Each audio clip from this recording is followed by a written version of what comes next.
도시개발법으로 넘어가겠습니다. 개발법은 여러분들이 잘 아시다시피 6개가 나옵니다. 6개. 국회법은 이제 12개고 마무리를 지었습니다. 이제 도시개발법으로 넘어갈 건데, 국토계획법과 거의 뭐 유사하고 국토계획법에 있는 이론들이 상당수가 개발법에 접목이 되거든요. 그래서 이제 개발법은 국회법이 조금 이해가 많이 되면 개발법은 그만큼 쉬워지고요. 국토계획법이 이해가 조금 덜 되면 또 그만큼 조금 어려워지고, 그래서 이제 제가 기본 이론 강의나 심화 이론 강의할 때 국회법을 먼저 잡아야지 된다. 그리고 이제 개발법이 되면요, 뭐가 또 그나마 조금 공부하기가 편해지냐면 정비법이 편해집니다. 왜냐하면 개발법에 있는 조합이라든지 환지 파트를 끌어다 써가지고 정비법에 있는 관리처분계획, 그 다음에 정비법에 있는 재개발 재건축 조합 이런 등등을 설명을 해낼 수가 있거든요. 그래서 물고 들어온다라고 생각하시면서 여러분들이 공부를 하시면 좋지 않을까 이렇게 생각합니다.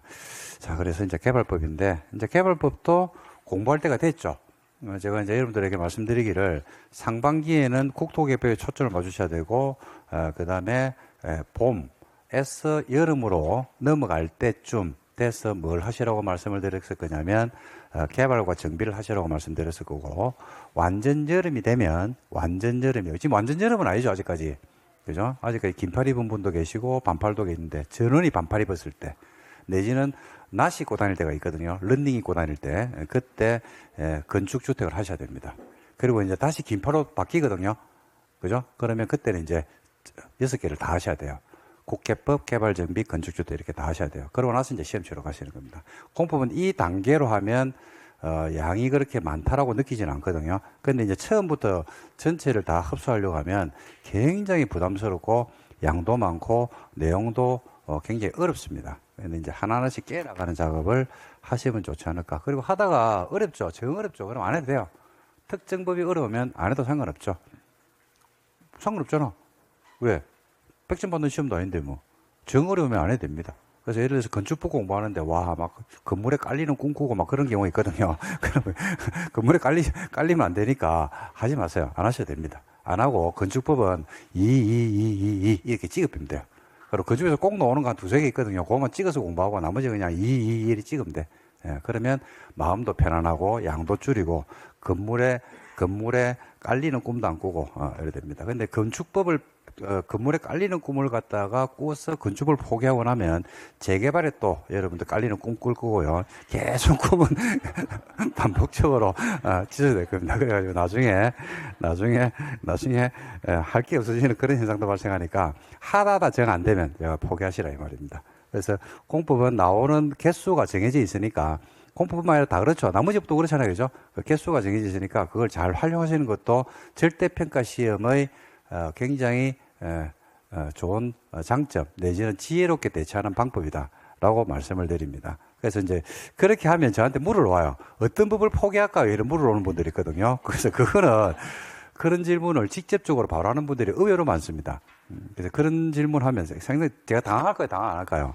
굉장히 아니, 다른 거는 제가 웬만하면 당황 안 하는데 그런 질문은 상당히 당황스럽습니다. 그거는 본인이 선택하는 거지, 본인이 하다 안 되면 포기를 하는 거지, 그죠? 그걸 갖다 어떤 부분을 포기하는 걸 네가 좀 찍어둬라고 이야기하면 그거는 말씀드리기 좀 힘들거든요. 본인이 하다가 안 되면 하는 거고, 대신에 이제 포기를 하더라도 시험에 꼭 나오는 것들이 있어요, 없어요? 있죠? 그거는 꼭 하셔야 됩니다.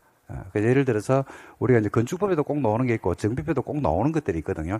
그런 것들을 하시고 나머지 내용들을 좀 버리고 가시면서 양을 줄이는 것도 제가 볼 때는 동차를 할 때 6과목을 다 할 때 하나의 또 방법이고 괜찮은 방법이 아니냐라고 생각합니다. 왜냐하면 굉장히 중개사 시험이 양이 진짜 많습니다. 양이 진짜 많고 여러분들이 알다시피 공인중개사 시험 과목의 면면들이요, 우리 시험만 있는 게 아니고 다른 시험에서 전부 다 필수 과목으로 다 채택이 돼 있는 과목들이거든요. 뭐 민법 같으면 사법고시에도 사법시험에도 민법을 치거든요. 제일 중요한 과목이에요. 법무사 시험부터 해가지고 뭐 각종 시험에서 민법을 안 치는 과목들이 없잖아요, 그죠? 그다음에 우리 부동산공법도 마찬가지입니다. 간평사 시험에도 치르고요. 그다음에 주택관리사 시험도 치르고 다른 시험에도 다 치르는 과목이죠. 개론도 마찬가지로 간평사 시험에도 치르고 다 치르는 과목들이고, 세법도 세무사 시험에 치르고, 그다음에 공시는 어디에 치릅니까? 법무사 시험에서 제일 중요한 게 등기법이거든요. 그런 식으로 각 시험에서 이미 어느 정도 자리를 잡고 있는 과목들입니다. 그러니까 양이 내지는 내용이 그렇게 우리가 알고 있는 그냥 학교 다닐 때 국사, 사회, 도덕 그런 류의 과목들이 아니고 하나의 학문으로서 내지는 시험 문제로서 이미 자리를 잡은 과목들이다 보니까 그런 과목들을 모아놓은 게 공인중개사 시험이거든요. 그러니까 시험에서 전체를 다 하기에는 양이 많은 건 맞아요. 맞는데 여러분들이 1년 만에 이제 그걸 극복한다는 자체가 제가 볼 때는 정말로 대단한 겁니다. 그 아무나 할 수 있는 게 아니죠. 그 6과목을 그죠? 각 시험에서 어느 정도 자리 잡고 있는 그 모든 과목들을 한꺼번에 정리해서 여러분들이 가져간다는 건 대단하신 겁니다. 자, 개발법 들어가 보겠습니다. 개발법이 여러분들 뭐 하는 법인지는 아시죠? 그죠? 개발법이 신도시를 만드는 법이다. 그리고 이제 개발법이 우리가 이제 도시개발법이 뭐를 규정하고 있는 게 도시개발법이냐면 도시개발 사업을 규정하고 있는 게 도시개발법이죠. 그죠? 그리고 우리가 배웠던 게 이제 무슨 사업을 배웠냐면 도시군계획 뭘 배웠다? 시설 사업을 배웠고 이게 끝나고 나면 뭘 배웁니까? 정비 사업을 배우죠. 그죠? 이 세 개를 합쳐가지고 무슨 사업이라고 부르는지는 아시죠? 도시군 무슨 사업이다? 계획 사업입니다. 계획 사업. 키워드가 뭐가 키워드입니까? 계획이 키워드죠. 그래서 제일 먼저 나오는 게 뭐가 나온다? 계획이 나옵니다. 우리가 시설 사업할 때는 무슨 계획을 만들었어요? 시설 사업할 때는 무슨 계획을 만들었어요? 단계별 집행계획. 그죠? 개발 사업할 때는 무슨 계획이 만들어지냐면 개발 계획이 첫 단추로 끼워집니다. 그럼 정비 사업할 때도 계획 만들겠네. 그죠? 계획 사업이니까 무슨 계획이냐면 정비 기본 계획과 정비 계획이 만들어지고 사업을 하는 거죠. 그래서 이제 이런 것들이 처음에 우리가 굉장히 추웠을 때 처음 공부할 때는 계획이 먼저 만들어지는 게 짜증나고 그랬는데 이제는 공부에서 계획이 먼저 나온다는 게 이제 이상하진 않을 겁니다. 계획이 안 도는 게 이상하죠. 그죠? 항상 계획이 나와주고 그 계획 아래서 그 계획대로 하나의 실천하는 방안들이 만들어지는 게 부동산 공법의 전반적인 내용이다 라고 여러분들이 생각을 하시면 좋지 않을까 생각합니다. 자, 그러면 개발 사업은 어떻게 진행되는지를 한번 여러분들하고 현재 흐름을 한번 보도록 하겠습니다. 자, 제일 먼저 첫 단추가 어디서 끼워진다고요? 그렇죠? 개발 계획이 만들어져요. 개발 사업에 대한 전반적 방향을 잡죠. 자, 도시개발 계획을 만들고 나면 도시개발 구역을 뭐 하냐면 지정을 할 겁니다. 섹터를 정하죠. 신도시가 어디에 만들릴지 정해지는 겁니다. 지정이 됐죠? 지정된 곳 안에서 누가 사업을 할지 사업 시행자를 정해요. 사업 시행자를. 자, 사업 시행자가 누군가가 될 겁니다. 주택공사가 사업을 할 수도 있고 지방공사가 할 수도 있고 조합을 만들어서 할 수도 있을 겁니다. 사업 시행자는 사업을 해야 되는 데야? 해야 되죠. 그래서 사업을 뭐 하는 계획을 만든다? 그렇지. 실시하는 계획을 만들 겁니다. 자, 이 계획은 누가 만드는 거야? 그죠? 사업을 하는 사람이 만들겠죠. 사업 시행자가 만들어요. 그러니까 시행자가 만들었기 때문에 객관적 검증을 받아 안 받아? 받죠. 인가받아야 돼요. 인가받은 내용을 뭐하고 고시해서 우리한테 알려주는 겁니다. 자, 실시 계획이 인가가 됐거든요. 그럼 사업을 뭐 하면 돼요? 그렇죠. 실시 계획이 인가되면 사업을 실시하면 되는 겁니다. 하면 돼요. 자, 도시개발 사업에 들어갔어. 실시를 했어. 그럼 도시개발 사업은 방식이 두 가지가 있더라고요. 무슨 방식? 수용하는 방식이 하나 있고, 환지가 있죠. 이렇게 해서 환지로 들어가잖아요. 그죠? 환지로 들어가게 되면, 환지가 뭐냐면, 효용이 감소된 토지를 효용이 증가된 토지로 바꾸어주는 겁니다. 바꾸어주려고 그러면요, 바꾸어주는 계획을 만들어줘야 돼요. 바꾸어주는 계획을 왜 만들어요? 바꾸어주는 계획을 왜 만들어요? 여행 계획을 왜 잡아요? 여행 계획을 왜 잡아? 여행 가려고. 바꾸어주는 계획을 왜 만드는데? 바꾸어주려고. 왜 그래? 바꾸어주려고. 그걸 뭐라고 부르는데? 그거 환지 처분이죠. 뭐대로? 환지 계획대로 환지 처분하면 돼요. 그러면 절차는 끝. 요까지가 이제 시험 문제가 6개가 나옵니다. 시험에서는요, 도시개발법에서는 무조건 내는 게 있거든요. 무조건 내는 거. 환지입니다, 환지.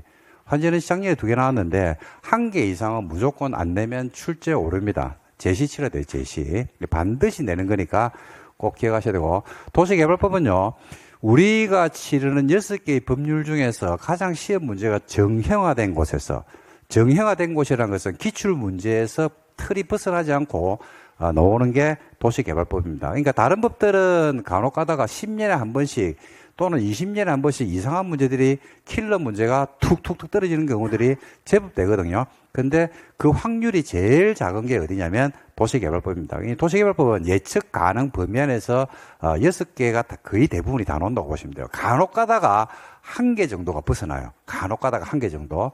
그래서 저는 강의할 때 뭐라고 말씀드리냐면 도시개발법은 좀 욕심을 내도 된다. 욕심을 내라는 것은 좀 꼼꼼하게 한번 공부를 해봐도 양이 얼마 안 되기 때문에 됩니다. 그래서 실제 시험에 들어가면요. 여러분들이 41번부터 해가지고 80번까지 시험을 치를 건데 국토계획법이 52번이고요. 도시개발법이 58번이거든요. 근데 58번까지 문제를 시험을 치르고 나면 합격의 당락이 정해져 버려요. 58번을 갖다가 풀죠. 그러면, 합격했구나. 알아요. 아니, 시험 치고 나온 분들은 내가 다 들은 이야기예요. 그래서 58번을 치고 나서 59번 문제를 칠 때부터 개업을 어딘지 하지? 어디서 개업하지? 이런 고민을 해도 돼요. 근데 58번까지를 쳤는데 시험을 잘 못 쳤잖아. 그러면 59번을 칠 때 개업은 언제 하지가 아니고요. 재수를 또 해야 되나? 이번엔 어떻게 하지? 이런 고민을 합니다. 고민의 종류가 달라지기 시작해요. 그러니까 사람은 어차피 죽을 때까지 고민을 해야 되잖아. 아이가? 그렇잖아요. 죽을 때까지 고민한다니까요. 평생. 어떤 사람이 그러더라고. 그죠? 제 친구가 그런 이야기를 하더라고요. 이제 애들 대학 졸업시키니까 다 했다라고 하더라고. 내가 웃었습니다. 이랬습니다. 여기 앉아 계신 분 중에서 애들 대학 졸업시킨 분들이 계실 겁니다. 고민 끝납니까? 새로운 고민을 계속 온다니까? 죽을 때까지 온다, 죽을 때까지. 이게, 원래 삶 자체가 그렇잖아요. 그죠? 그러니까 그 고민은 당연하게 오는 건데, 고민의 종류가 달라지는 거지, 이제. 그래서, 고민의 이제 퀄리티도 달라지잖아. 합격을 하면, 시험에 대한 고민은 끝이 나잖아요, 이제. 이제 돈 버는 고민을 하면 되니까. 그죠? 그래서 제가 드리고 싶은 말씀은 도시개발법까지를 순항을 하면 시험은 웬만하면 아니고 100% 합격입니다. 근데 도시개발법까지 오는데 만약에 굉장히 힘들게 오잖아요. 그죠? 그러면 또 시험이 좀 어려워요. 합격하기가. 그렇게 여러분들이 생각하시고 개발법까지는 조금 저는 욕심을 냈으면 좋겠다. 그리고 제가 정 안 되면 아까 말씀드렸잖아요. 안 되면 뭐라고? 포기돼요. 근데 개발법이나 국회법은 포기하기에는 진짜 아깝습니다. 국회법은 포기하면 절대로 안 돼요. 국회법은 포기하면 나머지가 다 무너지기 때문에 안 되고 나머지는 이제 한두 개씩 포기해도 되거든요. 근데 개발법은 포기하기가 진짜 아깝죠. 요거는 6개를 다 맞출 수가 있거든요. 그럼 국회법에 있는 내용을 그대로 가져옵니다. 그대로. 원리를 그대로 가져와 쓰기 때문에 이제 국토계획법이 이해됐다면 개발법도 그렇게 어렵지는 않습니다. 그래서 요 내용대로 해서 순서대로 해서 여러분들하고 정리를 할 건데 먼저 개발계획부터 정리를 좀 하면서 가도록 하겠습니다. 개발계획은요, 총 8개 정도의 논점을 가지고 있거든요. 첫 번째 누가 하냐면 지정권자가 합니다. 어떤 내용을 가지는데 별 희한한 내용들이 다 들어와요. 도시개발 사업에서 들어온 내용들, 명칭, 위치, 규모, 목적, 시행자, 시행방식, 인구수용계획, 토지용계획, 그 다음에 기반시설, 보건복지시설, 원형지, 분할, 결합 등등 굉장히 많은 내용이 나오는데 그거 다 외울 필요는 없고요. 내용 중에서 꼭 기억할 거는요. 도시개발구역을 마고 나서 지정을 하고 나서 그 다음에 계획에 포함시킬 수 있는 게 몇 개 있더라? 4개 있습니다. 이 4개는 여러분들이 암기를 하셔야 돼요. 그 4개는 이미 외우고 있죠. 박스 2개다. 도시개발구역 안에 돼서 밖에서 기반시설을 쓸 때 들어간 비용 3가 2가지죠. 하나가 세모, 또 한 개가 세입자 보고대책, 그 다음에 다 단계별 사업추진계획. 이 4개는 도시개발구역이 지정이 되고 나서 나중에 계획에 넣어도 된다, 안 된다? 된다. 이렇게 보시면 됩니다. 세 번째는 개발계획의 시기인데 시기는 원칙적으로 보다시피 언제 하는 게 맞냐면 첫 단추거든요. 그래서 지정하기 전에 개발계획을 만드는 게 원칙이에요. 근데 원칙은 시험에 안 나와요. 예배가 나오죠. 예배가 나온다는 것은 뭐 하고 나서 지정을 하고 나서 절차가 거꾸로 뒤바뀌는 경우입니다. 뒤바뀐다는 것은 뭐부터 하고 지정을 하고 나중에 개발계획을 수립할 수 있다. 왜냐하면 이거는 이제 원리를 말씀드리면요. 개발계획이 만들어지면 계획을 만들고 나면요. 계획을 만든 다음에 지정을 하게 되면 계획을 만들 때 도시개발구역의 위치가 나와버립니다. 그러면 이런 정보들이 밖에 새어나와가지고 우리가 도시개발구역을 정작 지정하려고 보니까 투기 세력들이 그 지역을 초토화시키는 경우가 있을 수 있어 없어요? 있죠. 그래서 그런 경우에는 절차를 바꾸기도 합니다. 근데 우리가 일반적으로 주위에 신도시 만들어진 경우를 많이 봤거든요. 근데 개발 계획을 먼저 만드는 경우를 많이 봤습니까? 지정을 먼저 하는 걸 더 많이 봤습니까? 그렇죠. 지정하는 걸 많이 봤거든요. 그죠? 왜? 느닷없이 국장이 나와가지고 지정해핍니다, 그냥. 여기 신도시라고 지정해핀다니까요. 그죠? 그 개발계획은 나중에 만들거든요. 그래서 뭐 때문에 그러느냐 해서 뭐의 우려가 높기 때문에 투기 우려가 높기 때문에 그래서 어디에서는 거꾸로 가냐면요. 첫 번째가 개발계획을 공모할 때 개발 계획을 공모를 하니까 누군가가 응모하거든. 응모하는 사람은 도시개발구역 위치가 어딘지를 알아야지 개발 계획을 만들어서 응모를 할 거 아닙니까? 그래서 그럴 때는 미리 지정을 해줘요. 두 번째는 뭐의 우려가 높은 곳? 투기 우려가 높은 곳이죠. 투기 우려가 높다는 것은 개발이 미개발 지역이 많다는 이야기고 토지 가격이 비싼데 상업지역에서 만약에 도시개발구역 지정하는데 누군가가 투기하진 않을 거 아닙니까? 그죠? 그래서 투기로 높다는 것은 그만큼 가격이 저렴한 곳을 말하겠죠. 그래서 이제 우리 공법 21개 용도지역 중에서 여러분들이 생각하면 들어오는 곳들입니다. 한마디로 하면 그 어딜까요? 어디는 빼고 있까요? 어디는 빼고 있까? 국토공간을 3등분 하면 어디는 빼고? 그렇지. 시가와 용도 빼고입니다. 그래서 자연녹지, 생산녹지, 도시외. 자연녹지, 생산녹지, 도시외라면 주상공 빠고 다잖아. 그 다음에 주상공이 들어오긴 들어오는데 전체 토지에 차지하는 비중이 몇 프로 이하? 30% 이하입니다. 그로 70% 이상이 뭐란 이야기입니까? 주상공이 아예란 이야기죠. 그런 지역은 투기 우려가 높기 때문에 지정을 먼저 하고 나중에 계획을 수립할 수가 있다. 그 다음에 세 번째는 국장이 국가 균형 발전을 위해서 필요하다고 인정할 텐데 이 균형 발전을 위해서 국장이 필요하다고 인정하면 웬만하면 다 된다고 생각하면 됩니다. 그런 논점이 아니죠. 객관식 시험이기 때문에 전혀 논점이 아닙니다. 단지 균형 발전을 위해서 필요하다고 국장이 인정했다 하더라도 어디는 안 된다. 자연환경 보존지역은 제외한다. 이런 거죠. 그럼 자연환경 보존지역이 신도시로 지정되는 거는 안 된다는 거는 그 상식선에서 해결하실 수 있지 않을까 이렇게 생각합니다. 그 다음에 네 번째는 개발 계획이란 것은 도시개발사업 전반에 대한 방향 설정 계획이니까 여기 만들어지고 나면 일정 수의 뭘 받는다? 동의를 받는데 동의에서는 두 개를 체크해야 돼요. 개발 계획을 만들 때 동의는 받는데 그 동의는 만약에 개발 사업을 하는 방식이 수용 방식에서는 동의를 받을 이유가 없잖아요. 왜냐하면 토지가 수용당하면 수용당한 사람한테는 뭐가 나갑니까? 보상금이 나가죠. 그러면 그 사람들은 그 신도시가 어떻게 만들어질지, 그 다음에 어떤 형태로 만들어질지, 어떤 목적을 가질지에 대해서 수용당한 사람들은 이해관계인이 아예란 말입니다. 그래서 무슨 방식만 동의를 받는다? 환지만 동의를 받아요. 환지. 그 동의 요건은 면적 3분의 2의 소유자 총수 2분의 1 동의를 받는데 사업 시행자가 누구일 때는 동의를 안 받아도 돼요. 국가나 지자체가 만약에 사업 시행자죠. 그럴 때는 동의를 받는다, 안 받는다? 안 받는다. 이렇게 보시면 되겠습니다. 그리고 이제 동의 요건이 면적 3분의 2와 소유 총수 2분의 1인데 작년 시험이 여기서 나왔어요. 그죠? 면적 3분의 2와 소유자 총수 2분의 1을 낸 게 아니고 면적과 소유자 총수 계산법을 냈죠. 그죠? 자, 첫 번째 면적을 계산할 때 공유지를 포함한다, 제외한다? 포함하죠. 그죠? 그 다음에 소유자 총수로 계산할 때 공유일 때는 몇 명으로 계산합니까? 1명인데 공유라 하더라도 구분 소유권을 가지고 있는 공유자는 몇 명으로 계산한다? 각각으로 계산하게 돼 있죠. 그리고 도시개발구역 지정을 위한 공람공고일 이후에 도시개발구역이 여기다라고 지정이 된다는 사실을 공람을 시키고 이걸 외부로 공고를 했다. 지정을 위한 공람 공고란 것은 여기가 신도시다라고 공개적으로 열람을 시키고 공고 밖으로 노출시키고 만천에 알렸다는 이야기죠. 그죠? 요 날짜 이후에 그러니까 만천에 알렸다는 것은 이제 뭐 했다? 알았다 이 말이에요. 알고 그죠? 이후에 구분 소유권을 분할해서 소유자 수가 증가하는, 머릿수가 증가하는 경우 있어요? 없어요? 있죠. 사람 취급한다, 안 한다? 안 한다. 이거 어디가 똑같아요? 정비법도 마찬가지입니다. 정비구역이 지정되는데 정비구역이 어딘지를 갖다 재개발 재건축이 어딘지를 갖다가 지정을 딱 해가지고 그걸 외부로 알려버리죠. 그 이후에 토지 등 소유자 숫자가 늘어나면 기존의 권리자의 권리를 침해해야 하나요?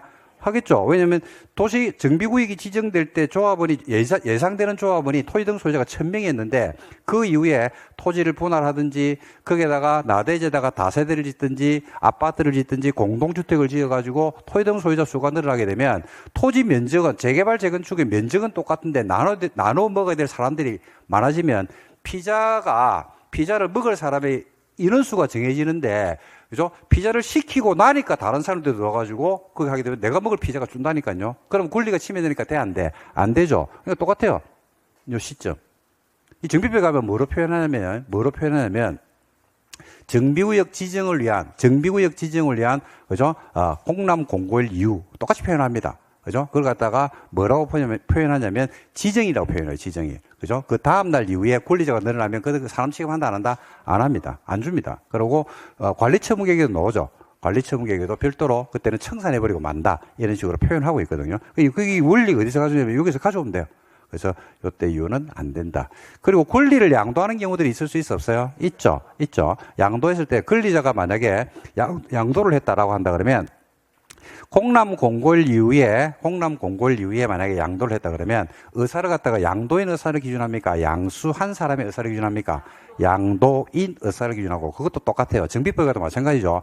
재개발 재건축에서 조합 설립에 갑이라는 사람이 찬성을 했거든요. 근데 물건을 팔 수가 있어요, 없어요? 있죠. 아파트를 팔았어. 그러면 매입한 사람은 나는 조합 설립에 반대한다라고 하면 돼, 안 돼? 안 되죠. 자동으로 인수해요. 그러니까 물건만 사는 게 아니고 그 사람이 가지고 있는 권리 의무도 같이 사는 거죠. 근데 만약에 나중에 그 반대 의사표시를 할 수 있는 기간이 있다 그러면 그때는 별도의 의사표시를 행사해야 돼, 안 해야 돼? 해야 됩니다. 예, 그런 식의 내용들이 여기에 나오니까 동의요건에서 그걸 체크하시면 됩니다.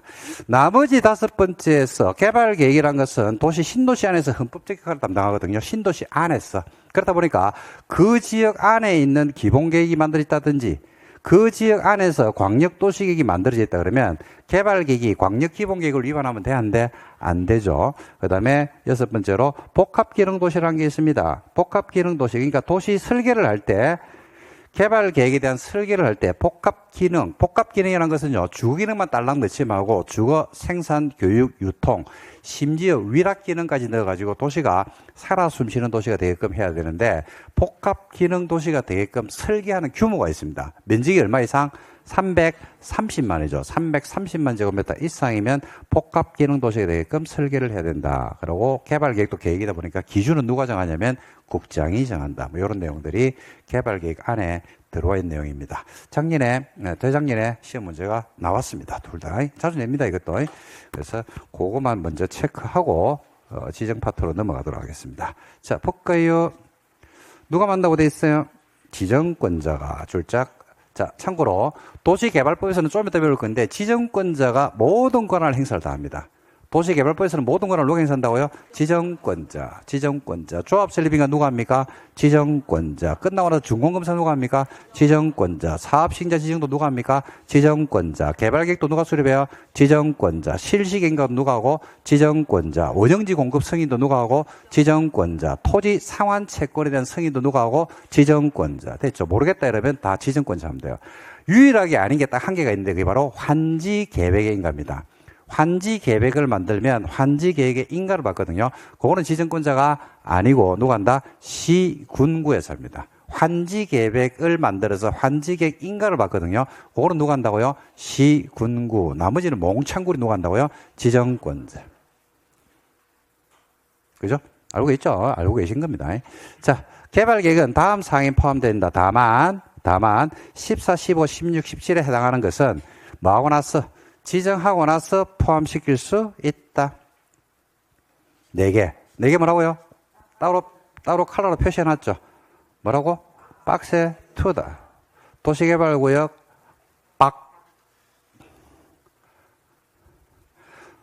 사용의 대상이 되는 토지, 건물, 물건, 이에 관한 소유권의 권리, 과업권, 어업권, 물의 권리가 있으면 그 세부 목록, 자세한 항목, 임대주택 건설 계획 등 세입자 주거 생활 안전대책, 순환개발 같은 단계별 사업 추진 계획, 박스 2개다. 세가 2개다. 박스 2개다. 끝. 단독 출제도 합니다. 이거는 몇 번 됐어요. 수립 시기 뭐 하기 전에 지정하기 전이지 뭐. 근데 내외로 거꾸로 가는 경우 있어 없어요? 있죠. 개발계획을 뭐 하거나 공모하거나. 동그라미 1 공모. 다음 지역은 지정을 하고 나서 계획을 수립할 수 있다. 그 다음 지역이 어딘데? 그러니까 1, 2, 3, 4 묶어요. 쓰세요. 투기 우려가 높은 자연 녹지, 생산 녹지, 도시 외. 주상공 면적이 몇 프로야? 30% 이하. 그 다음에 다섯 번째는 균형 발전을 위해서 필요할 때, 국가 균형 발전을 위해서 필요할 때. 어디는 제한한다? 맨 끝에 자연환경 보전은 빼고입니다. 자연환경 보전. 자연환경 보전은 당연히 빼야 되겠죠. 그 다음에 개발계획에 대한 동의요건 면적, 소유자 총수 2분의 1. 무슨 방식? 환지 방식. 면적, 소유자 총수 2분의 1. 사업시행자가 누구일 때는요? 국가 지자체인 경우에는 동의를 받을 필요가 없다. 동의자수 계산법이 나오죠. 면적을 산정할 때는 누굴 포함한다? 국공유지는 뭐한다? 포함한다. 면적 산정에 있어서 국공유지 포함. 공유는 몇 명? 한 명. 다만 구분 소유자는 어떻게 한다고요? 각각 한 명이 둘 이상의 필지를 단독 소유했답니다. 그러니까 갑이라는 사람이 1번지하고 5번지를 가지고 있대요. 당연히 몇 명? 한 명. 둘 이상의 필지 토지를 소유한 공유자가 동일하대요. 1번지를 갑하고 을이 공유하고 있고 5번지도 갑하고 을이 공유하고 있대요. 그죠? 당연히 몇 명? 한 명. 그리고 언제 이후에 공람공고일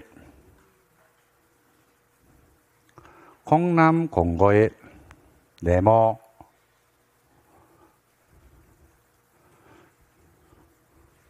공람공고일 네모 구분 소유권을 분할해버렸죠. 그러면 공람공고일 되기, 공람공고가 되기 전 소유자죠. 그 전에 하면 돼. 공람공고가 되기 전에 하면 돼, 안 돼? 돼요. 그건 아무 상관없죠. 공람공고라는 것이 언제 이루어졌는지를 알면 되거든요. 요거요. 도시개발구역을 지정을 하고 공람공고를 하거든. 그러니까 도시개발구역 지정을 하고 공람공고를 언제 했냐면 6월 8일 날 했다니까요. 요 이후에 분할하면 안 된다고. 그럼 그 전에 하면요. 개발계획 만들 때 하면 개발계획이 만약에 2025년 1월 1일 날 벌어졌어. 그때 하면 괜찮다 이 말이지. 3월 달 해도 괜찮다니까요. 요 날 이후에 6월 8일 이후에 하지 마라 이 말이지. 뭔 문제 됩니까? 그러니까 기준 시점을 잡아주는 겁니다. 그게 공람공고일이죠. 그래서 도시개발구역 지정을 위한 공람공고일 이후에 구분 소유권을 분할해서 소유자가 증가했죠. 그러면 언제 날짜로 기준한다? 공람공고가 되기 전, 소유자 수를 기준으로 산정을 한다. 그 다음에 도시개발구역 지정이 제한되기 전 내지는 개발계획 변경을 요청받기 전, 변경을 요청받기 전에 것은 아직 변경이 안 됐다 이 말입니다. 확정이 안 됐다 이 말입니다. 해석은. 제한되기 전 내지는 변경을 요청받기 전, 즉 확정되기 전 상태에서 동의를 했다가 동의를 철회한 사람이 있어요? 없어요? 있죠. 동의를 철회해버리면 어떻게 하면 됩니까? 동의자 수에서 빼면 되겠지. 동의 철회했으니까 그 사람 수에서 빼면 되겠죠.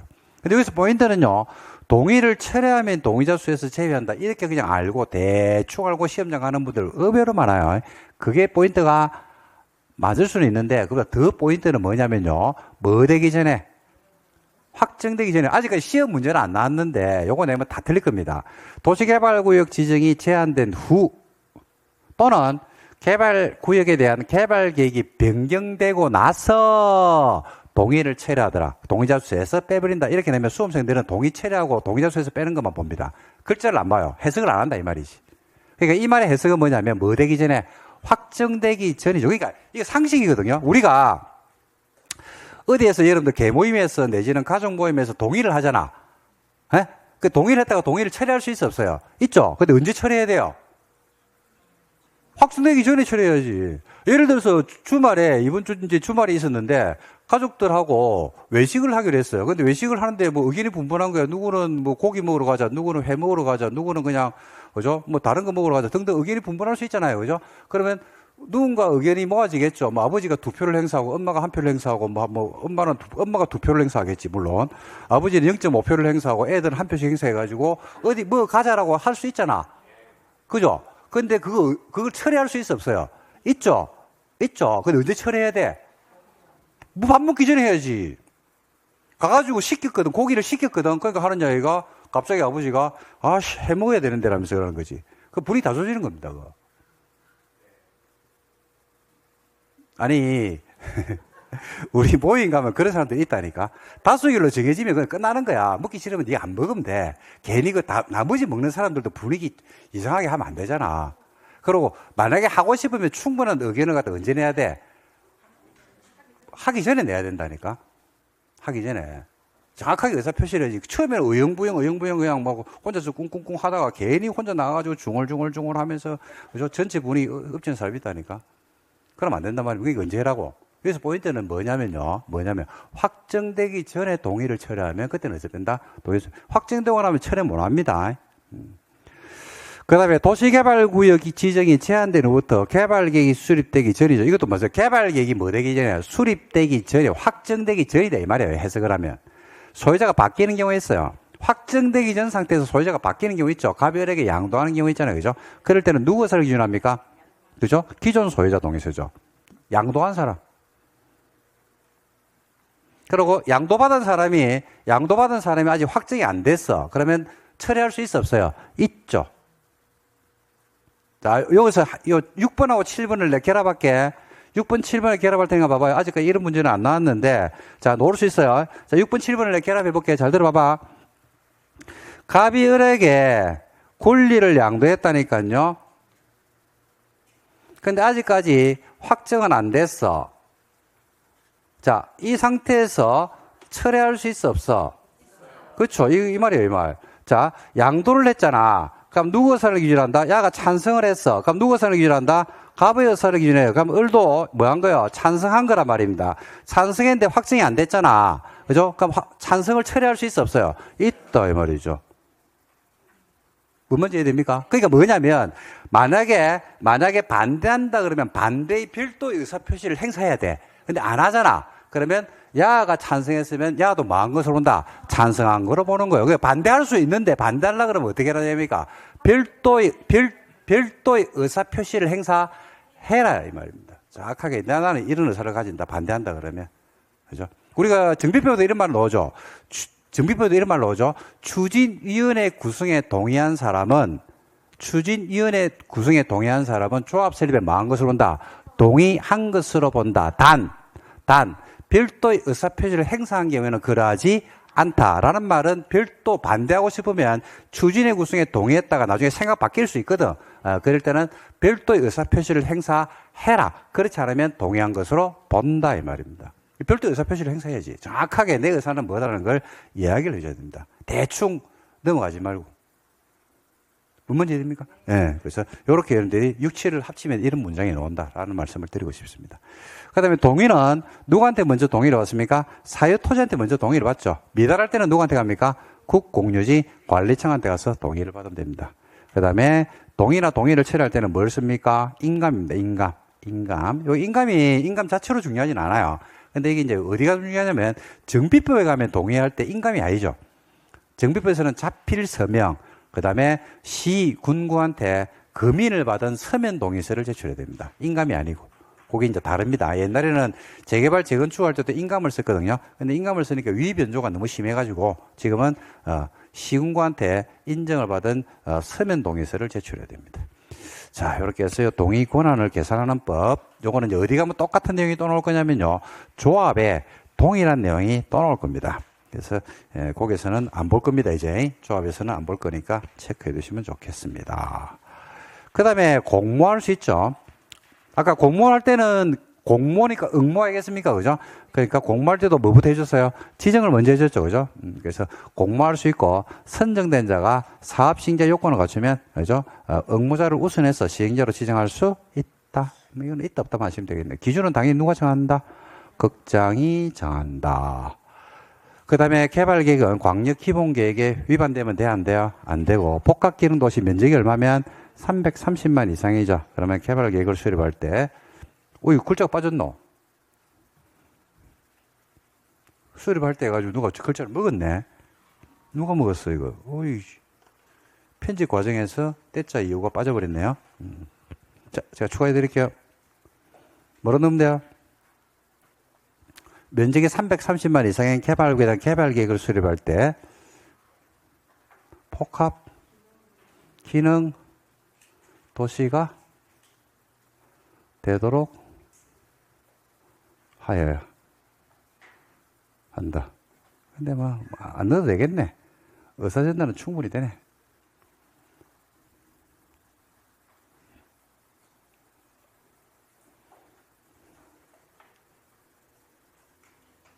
100만 평. 330만이면 100만 평이죠. 여러분, 저 좀 보실래요?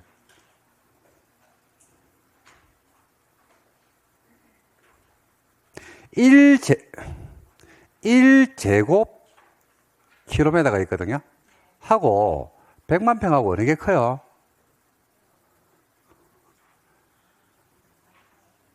1제곱 킬로미터하고 100만 평하고 어디가 커요?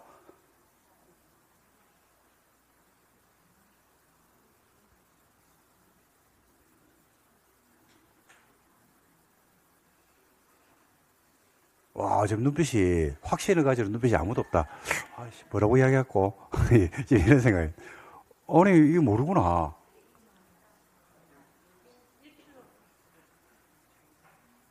1제곱킬로미터.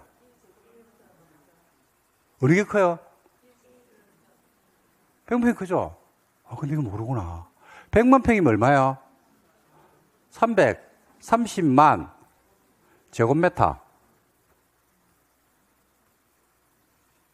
왜냐면, 한 평이 3.3제곱미터잖아요. 그죠? 그러니까 3.3을 곱하면 되죠. 330만. 1제곱킬로미터면 1000 곱하기 1000 하면 100만 제곱미터. 1000 곱하기 1000 하면 100만이 나오잖아. 그죠? 그럼 100만 제곱미터가 되잖아. 그 야가 훨씬 크죠? 3배나 크죠? 그러니까 1제곱킬로미터면 평수로 따지면 33만 평밖에 안 돼요. 그죠?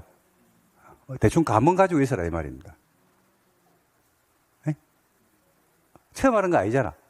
원래 알고 있었죠? 알고 있으면 해 그냥. 자, 그 다음에 지정으로 들어갑니다. 아니 여러분들 면적이 나오면 면적에 대한 감이 갑자기 떨어지는 경우들이 있습니다. 그래서 말이에요. 요즘은 평을 안 쓰잖아요. 도량형 단위로 평을 안 쓰고 모르십니까? 제곱미터로 써요. 제곱미터라고 그죠? 제곱미터. 그래서 105제곱미터라면 몇 평이에요? 뭐 30만 두세 평 정도 되겠죠. 32세 평. 3.3을 곱해야 되는데 3.3을 곱하기는 힘들잖아. 3을 곱하면 돼. 3을 곱해가지고 반올림을 하면 돼요. 한 평 정도를. 한 두세 평을. 그 다음 도시개발 지정으로 들어갑니다. 지정. 자, 지정. 아, 괜히 제곱미터 얘기해가지고 지금 괜히 이야기해가지고 지금 엄청 후회하고 있습니다. 괜히 이야기해가지고 안 해도 되는 거 가지고. 근데 이제 이게 왜 제가 이런 말씀을 드려요? 이 숫자에 대한 감이 있으면 우리 공법은 유달리 1만 제곱미터 30만 제곱미터 많이 나오잖아요. 그죠? 그 대충 감을 잡을 수가 있거든요. 그래서 제가 말씀을 한번 드려본 겁니다. 근데 하고 나서 후회했습니다. 괜히 이야기했다. 괜히 이야기해가지고 혼란만 줬다. 원래 그냥 여러분들 1제곱킬로미터하고 100만 평하고 어느 게 큽니까? 라고 물어보지 말고 그냥 1제곱미터가 크다라고 알고서 그냥 그죠? 사는 것도 괜찮은데 괜히 헷갈리겠다. 시험 합격하고 나서 알아도 되는데 자, 그 다음에 지정으로 들어갑니다. 지정으로. 자, 도시개발구역 지정입니다. 자, 지정은 논점이 많아요. 그래서 도시개발부에서 지정 파트가 논점이 좀 많습니다. 그래서 요거 한번 정리를 한번 해보도록 하겠습니다. 자, 지정은 어디가 논점이 되냐면요. 첫 번째, 누가 어떻게 지정할 것인가 문제예요.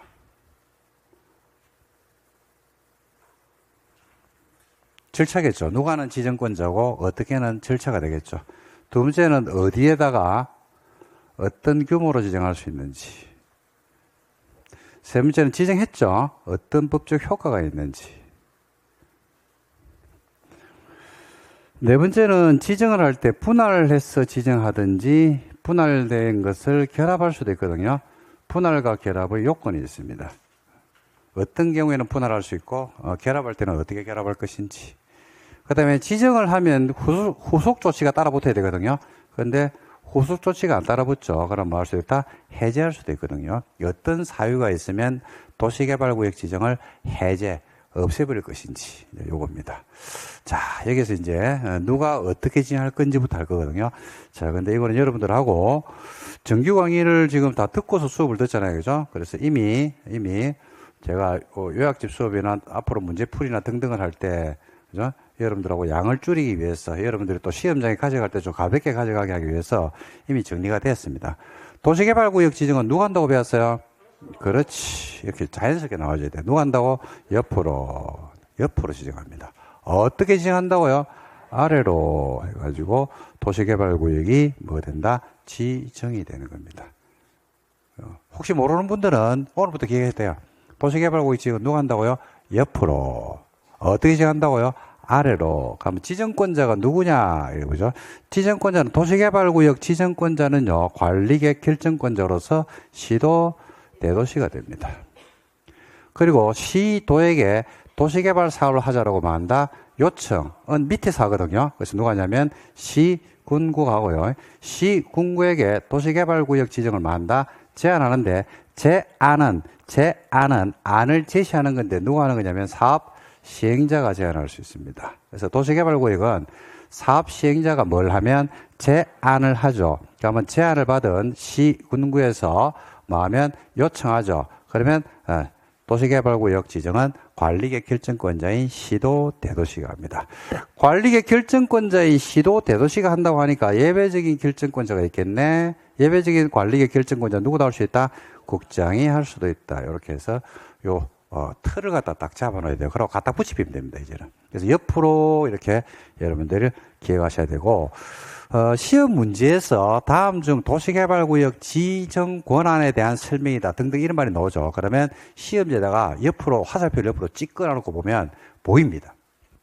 그러니까 평상시 공부할 때 그렇게 연습을 한 분들은요, 시험지에 화살표를 한번 쫙 끌어놓으면 아무 글자도 안 써놔도 사업 시행자가 시군구에게 제안하면 제안을 받은 시군구에서 위에 시도한테 요청을 하면, 그죠? 시도지사가 도시개발구역을 만다 지정을 하고, 대도시 같은 경우에는, 그죠? 바로 지가 지정해도 된다. 그리고 예외적으로 누구도 가능하더라? 국장이 되더라. 이렇게 된 겁니다. 자, 시행자가 제안한다고 했는데, 시행자 중에서 지정권자인 국가는 빼버립니다. 지정권자 내지는 요청할 수 있는 지자체도 빼버립니다. 그리고 도시개발구역 지정의 제안이다 보니까 아직까지 설립도 되지 않은 뭘 뺀다? 조합은 빼핍니다. 그래서 사업 시행자가 제안하는데 그 사업 시행자에서 누구는 빼버린다? 국가, 지자체, 조합은 빼는데 국가는 왜 빼냐면요, 지정하면 돼요. 지자체는 왜 빼냐면요, 지정하든지 요청하면 돼요. 그리고 조합은 도시개발구역 지정이 되지 않으면, 지금 지정하는 거거든요. 지정이 안 되면, 지정이 어딘지 안 나오면 그 안에서 일정 숫자가 모여서 조합을 만들 건데 조합을 설립할 수가 없어요. 조합이 없어요. 그래서 사업 시행자에서 누구를 뺀다? 국가, 지자체, 조합을 빼고 도시개발구역 지정을 시군구에게 제안하는데, 사업 시행자 중에서 제안할 때 사업 시행자에서 민간이 제안할 때가 있거든요. 그럴 때는 혼자 하면 돼, 안 되죠. 토지 소유자 1제곱미터 가지고 있는 토지 소유자 혼자서 제안하면 안 되거든요. 자, 요 제안도 어디를 끌어다 쓰면 되냐면, 우리가 관리계획에서 주민의 관리계획 위반 제한을 기억나십니까? 그거 똑같아요, 이게. 그죠? 여러분, 한번 연습해 볼게. 자, 관리계획에서 누구한테? 위반권자에게 누가? 지역 주민들이 위반을 막을 수 있었다. 안을 제시할 수 있었잖아요. 공간 재구조계획도 마찬가지로 주민들이 위반권자에게 위반을 제한할 수 있죠.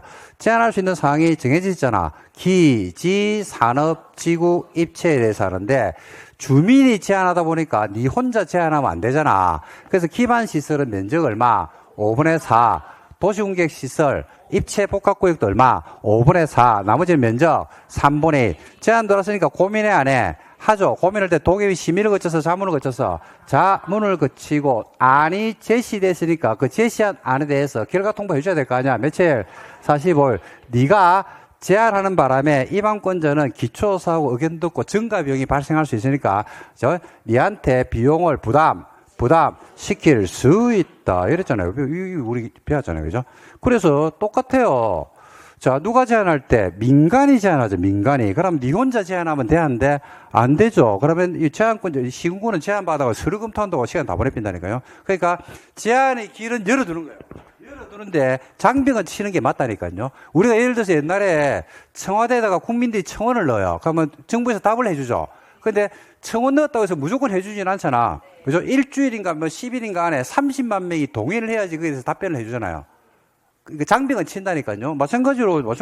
그래서 제한을 민간이 할 수는 있어. 그 제한할 때 동의를 받는다니까요. 근데 보니까 우리 좀 전에 관리객 위반 제한 보니까 동의 요건이 대세가 얼마야? 3분의 2. 그죠? 똑같아요. 면적 3분의 2 동의를 받으라고. 면적 3분의 2. 누굴 때만 동의를 받는다고요? 민간. 그죠? 자, 그리고 제한하고자 하는 지역이 때로는 2개 이상의 시군구 행정구에 걸친 데다가 신도시 만들자라고 제한할 수 있어 없어요? 있죠. 그럼 제한서를 어디에 줘야 돼? 그렇죠. 면적이 큰 데 던져준다니까요. 언제 준다고요? 면적이 큰데. 제한 들어왔어 안 들어왔어? 들어왔죠. 고민해 안 해? 고민하죠. 독일 심의를 거치해서 자문을 거치해서. 왜 자문이라니까? 왜 자문이다니까? 관리의 자문이었거든요. 자문이라. 그리고 아니 제시가 됐으니까 제시한 안에 대해서 제한자에게 결과 통보를 해줘야 될 거 아니야. 관리계획은 얼마? 45일. 제한 얼마? 1개월이에요. 그리고 네가 제한하니까 증가비용이 발생할 수 있다니까. 그래서 비용은 부담 시킬 수 있다. 똑같잖아. 그래서 관리계획 위반 제한을 컨트롤C가 이거 갖다 붙이면 돼요. 똑같죠? 또 있어요. 이거 자문 거쳐서 뭐 한다? 요청하죠. 그러면 시도도시가 도시개발구역을 뭐 한다? 지정을 하는 겁니다. 자, 신도시를 지정하려고 보니까 그게 2개 이상의 시도, 대도시에 걸치는 경우가 있어요? 없어요? 있죠. 2 이상이 걸쳐. 그럼 뭐 해야 돼? 협의. 되면 좋은데 협의가 안 되죠. 시도 간의 협의가 안 되니까 당연히 누가 하겠어? 그 국장이 하겠지. 그리고 두 번째는 뭐가 발생하면? 천재 지변이 발생하죠. 그러면 국장이 하는 거예요. 세 번째. 그죠? 시도 대도시 간의 협의가 안 될 때, 그 다음에 천재지변이 발생할 때, 그 다음에 또 어떤 경우냐면, 누가 신도시를 만들어요? 국가가 만들어요. 국가적 차원의 신도시를 본 적이 있어 없어요? 있죠? 여러분, 국가적 차원의 신도시 한번 말씀해 보세요, 저한테. 세종? 왜 그래? 천지를 보면서. 경기도에서 만드는 신도시도 있는데요. 국가적 차원의 신도시가 있잖아요. 판교가 국가적 차원의 신도시였어요, 그때. 판교를 갖다 누가 지정했냐면 갑자기 집값 오르고 노무현 정부 시절에 난리가 나니까 누가 나와가지고 국장에 나와가지고 판교 이런 거 지정했다니까. 위례도 마찬가지고. 남양주라든지 이런 거는 경기도에서 한 거야. 그리고 세종도 그렇고. 국가적 차원의 신도시가 많잖아. 그러니까 그때는 누가 해변다? 국장이 해변는 거죠. 그 다음에 네 번째는 국장에게도 말할 수 있다? 제한할 수 있어요. 제한은 누가 하는데요? 사업시행자. 그죠? 근데 국장한테는 모든 사업시행자가 제한할 수는 없고, 공공기관의 장이나 정부 출연기관의 장만 할 수 있어요. 그러고, 면적이 얼마나 되냐면 30만 이상은 돼야 되고, 그게 마구 밀접 관리를 해야 된다. 국가 계획과 밀접한 관련이 따라 세 가지 요건을 충족하거든요. 그러면 국장한테 제한할 수 있고, 그 요건을 못 갖추면 누구한테 제한하면 돼? 시군구한테 제한하면 돼요. 그 다음에 다섯 번째는 국장에게도 말할 수 있다? 요청할 수가 있죠. 국장한테 요청하는 것은 누가 하냐면 관계 중앙행정기관의장이 국장하고 동급이잖아요. 그죠? 그러니까 요청할 수가 있다. 그래서 5가지 사유가 있으면 국장이 도시개발구역을 말할 수 있다. 지정할 수가 있는 겁니다. 그래서 도시개발구역 지정은 출발이 어디가 되냐면 옆으로가 정리가 되면서 나머지는 쭉쭉쭉 갖다 붙이는 연습을 조금 하시면 됩니다. 자, 한번 내볼게. 한번 see 도시개발구역은 누가 지정한다고요? 옆으로. 도시개발구역은 누가 지정한다고요? 옆으로 만다 지정을 하는 거야. 큰 틀만 잡아볼게요. 천천히 따라하셔야 돼요. 자, 제일 먼저 누가? 사업시행자가 누구한테 갑니까? 구에게 뭐하면? 제안을 하면 제안을 받은 시군구가 그 위에 한테 가가지고 뭐하고 요청을 하면, 그죠? 그 위에 있는 누가? 시도지사가 도시개발구역 지정을 만다 하는 거예요. 그리고 예외적으로 대도시시장은 제안 들어오면 바로 지가 지정할 수도 있더라. 예외적으로 누구도 지정할 수가 있더라고요. 국장이 할 수도 있더라. 이렇게 해서 센터를 잡아놔놓고 사업시행자가 제안하는데 사업시행자 중에서 누구는 빼버린다? 국가, 또 지자체, 설립도 되지 않은 조합은 빼고 국가, 지자체, 조합은 빼고 사업 시행자 중에서 민간 부분에서 도시개발구역 지정 제한이 들어오면 갑이라는 사람 혼자서 지정 제한을 해버리면 제한서 검토하려고 그러면 이게 뭐야 황당할 수 있거든요. 그러니까 정당성이 필요하겠죠. 그래서 면적 얼마? 3분의 2. 네가 제한하고자 하는 지역이 둘 이상의 시군구역을 지면 안양하고 과천하고 걸쳐 있는 거야. 그러면 서류를 어디에 내야 될까 고민스럽잖아요. 그죠? 그때는 어디에 서류를 던져주라? 면적이 큰 곳에 서류를 제한서를 내면 돼요. 그럼 제한서 들어왔어 안 들어왔어? 들어왔죠. 그러면 제한서를 보고 검토해야 돼, 안 해야 돼? 해야 될 거 아니야. 그걸 쓰레기통에 넣을 수도 있어, 없어? 있죠. 제한이 말도 안 되는 제한이야. 그럼 쓰레기통에 들어가는 거예요. 그죠? 근데 그걸 검토할 때 도계의 심의를 거치는 경우 뭘 거쳐서? 자문을 거쳐서 요청할지 말지를 정하면 되는 거야. 됐죠? 그럼 제한안이 제시가 됐잖아. 제시한 안에 대해서 너 그 반영했다, 안 했다? 결과 통보를 해줘야 될 거 아니야. 그게 얼만데? 1개월. 비용은? 기획일 수 있죠. 그러면 제한됐죠? 그럼 요청이 된 겁니다. 제한대가 요청이 됐죠? 자문을 위해서 요청한다니까요. 그러면 시도대도시가 지정을 하는데, 지정하고자 하는데 보니까 거기 둘 이상의 시도대도시에 걸치는 경우 있어, 없어요? 있죠. 그럼 뭐 해야 돼요? 공부에서 둘 이상 떴다면 항상 뭐 하는데, 협의. 대문전도 협의가 안 되면, 시도 위에 누가 있는데? 국장. 국장 하는 거예요. 또 뭐가 발생하면? 천재지변. 누가 하면? 국가가 하면. 1, 2, 3은 논점이 아니에요. 이거 시험에 나오면 아무도 안 틀려. 국장에게도 만다고요? 국장에게도 만다? 그렇죠. 제한은 근데 누가 합니까? 사업 시행자. 국장에게도 제한하는데 국장한테는 모든 사업 시행자가 제한할 수 있는 게 아니고 공공기관의 장이나 정부 추진기관의 장만 할 수 있어요. 면적이 얼마나 돼야 되고? 그리고 그게 뭐하고 밀접 관련이 돼? 그렇지. 세 가지 조건을 충족하면 국장한테 제한할 수 있죠. 그 다음에 국장에게 요청할 수도 있다, 없다? 있다. 국장에게도 막을 수 있다? 요청할 수 있다. 요청이라는 것은요, 청을 넣는 거야. 그러니까 요청이라는 것은 밑에서 올라오든지 옆에서 들어와야 돼요. 요청이란 말 자체가. 자, 그러면 국장한테 요청할 거 아니야. 밑에서는 올라와, 안 올라와? 안 올라오죠. 밑에서는 안 올라오지. 국장 밑에 시도가 있는데 시도는 지정권자이기 때문에 안 들어오잖아. 논리적으로 얘기하면 그래요.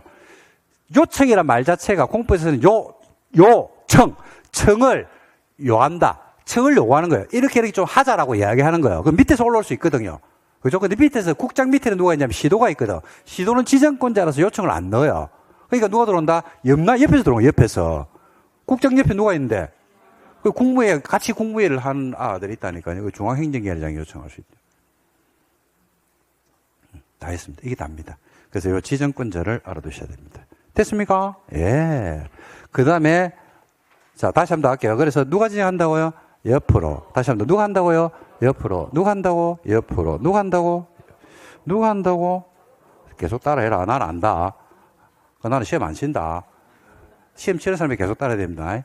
저는 원래 알고 있는 겁니다. 제가 만드는 거라서 옆으로는. 내가 창작자라서 알고 있다니까. 여러분이 시험장에 써먹어야 돼요. 아니, 왜 그러냐면, 그냥 하는 이야기가 아닌데, 옆으로를 알면 쉬운 게, 근데 문제 한번 내볼게. 국가, 지자체, 조합을 제한 사업 시행자는 시, 군구에게 도시개발구역 지정을 요청할 수 있다. 지금은 X지. 시험장 가면 수험생 90%가 다 실려 나간다. 자, 시, 군구는 도계위 자문을 거쳐서 시도에게 도시개발구역 지정을 제안할 수 있다. 맞출 것 같아? 글자로 내면 문장을 길게 질질 넣어뜨리면 다 틀립힌다고.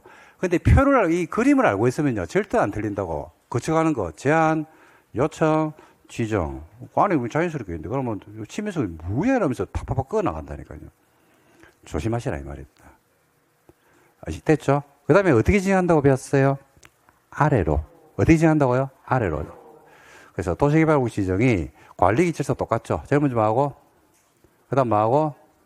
그 다음 뭐하고? 심의를 거쳐서 지정이 되고 나면 지정했다는 사실을 뭐한다? 고시를 하는 겁니다. 자, 근데 지정권자가 시도대도시거든요. 지정권자가 누구예요? 시도대도시죠. 누구라고요? 시도대도시니까 협의심의는 당연히 어떤 라인을 탈까? 지방 라인을 타겠지 뭐 볼 게 뭐 있노. 그 다음에 기초사인데, 기초사는 여러분 하나만 아시면 돼요. 해야 하는 게 아니고 할 수 있다. 이 공법에서 기초사는 전부 의무거든요. 근데 도시개발구역 지정할 때만 기초사가 의무가 아니고 재량이라고 보시면 됩니다. 그리고 의견 들을 때는 주민의 의견을 듣는데 14일 이상을 공람을 시켜주는데 공개주로 열람시키는데 그걸 집에 있으면 알 수가 없죠. 그래서 공람한다는 사실에 대해서 공람 공고문을 2개 이상의 일간신문하고 인터넷 홈페이지에다가 공고문을 내야 돼요. 그리고 공람을 시켜주거든요.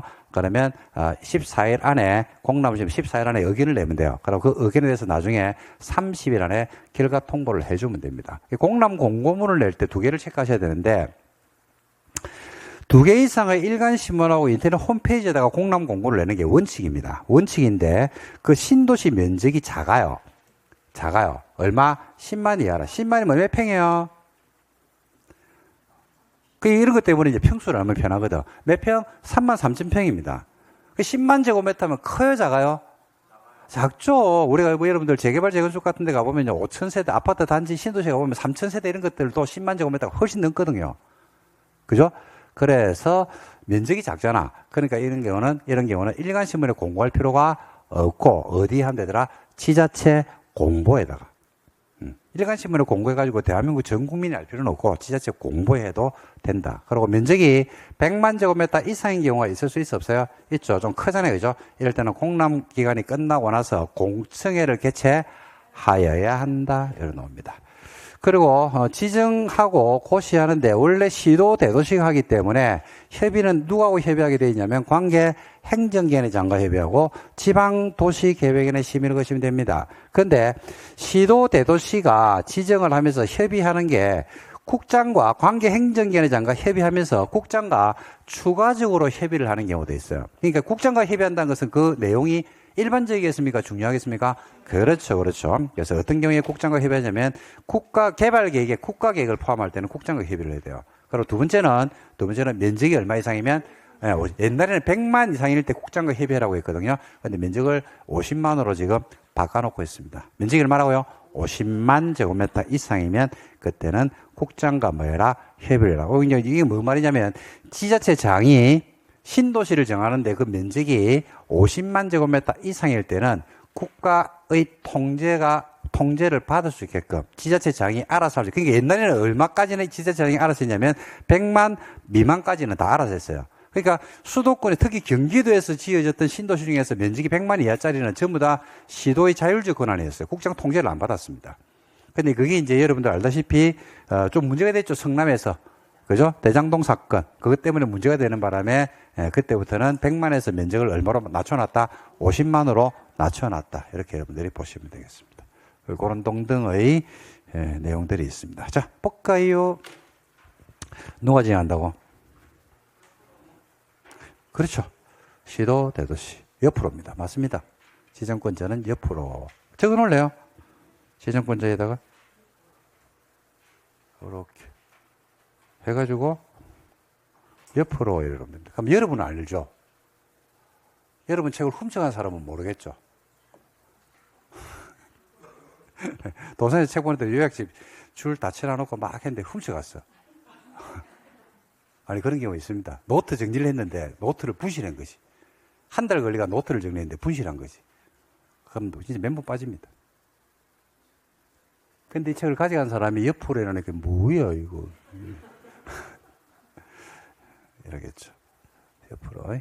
여러분들 알 겁니다. 그 다음에 이번에 도시개발局 2 이상의 시도 대도시 결심을 한다. 협의. 되면 좋은데 협의가 안 되면 누가 한다고요? 국장이 협의입니다. 그리고 국장이 하는 사유는 오죠. 협의가 안 될 때, 국가가 할 때 천재지변이 발생하면. 그 다음에 국장에게도 말할 수 있다고 했습니까? 제안. 국장에게도 말할 수 있다. 요청. 제안은요, 공공기관이나 정부 출연기관이 장만할 수 있어요. 면적은 30만 이상이 돼야 되고 국가계획과 밀접 관련 세 가지 조건을 충족해야 됩니다. 그러면 국장한테 말할 수 있다. 제안할 수 있고. 요청은 중앙행정기관의 장이 요청합니다. 그리고 지정권자에게 시군구는 독이 뭘 것입니까? 자문. 심의 아닙니다. 심의 X. 자문.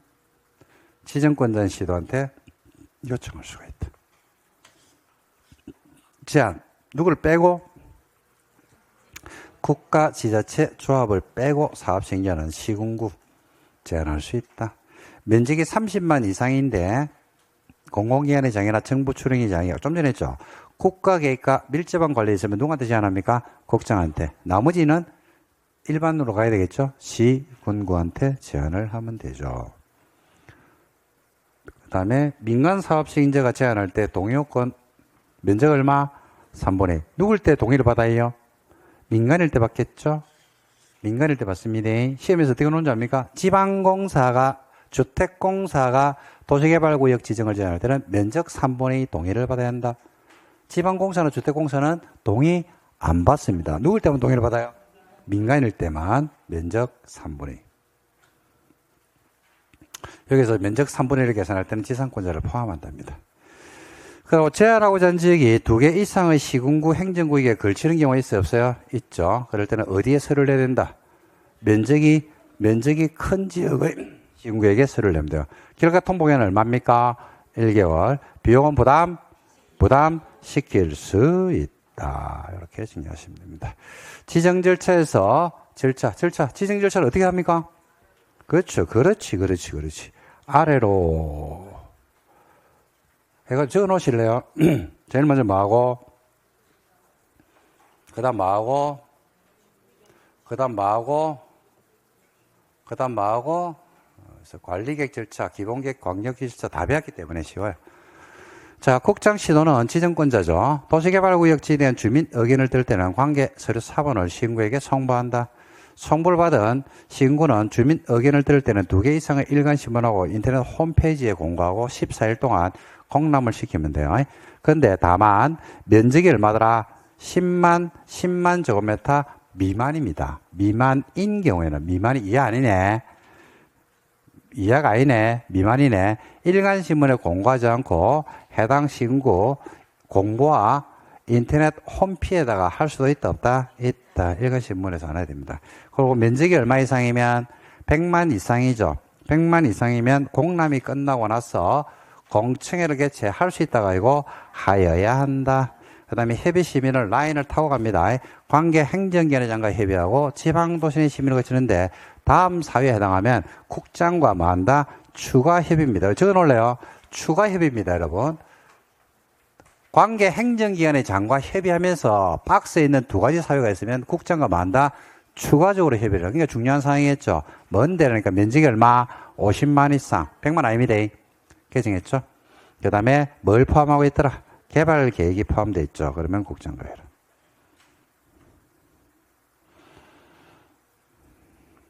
그 다음에 뭐 지구 단위에 따라서 또 신도시를 만드는 경우가 있거든요. 그때는 심의를 생략할 수 있답니다. 그거는 지구 단위에 만들면서 심의를 거치기 때문에 별도로 안 해도 돼요. 그 말입니다. 그 다음에 규모하고 이하가 나오는데 좀 쉴까요? 네, 좀 쉬었다 봐야 되겠네.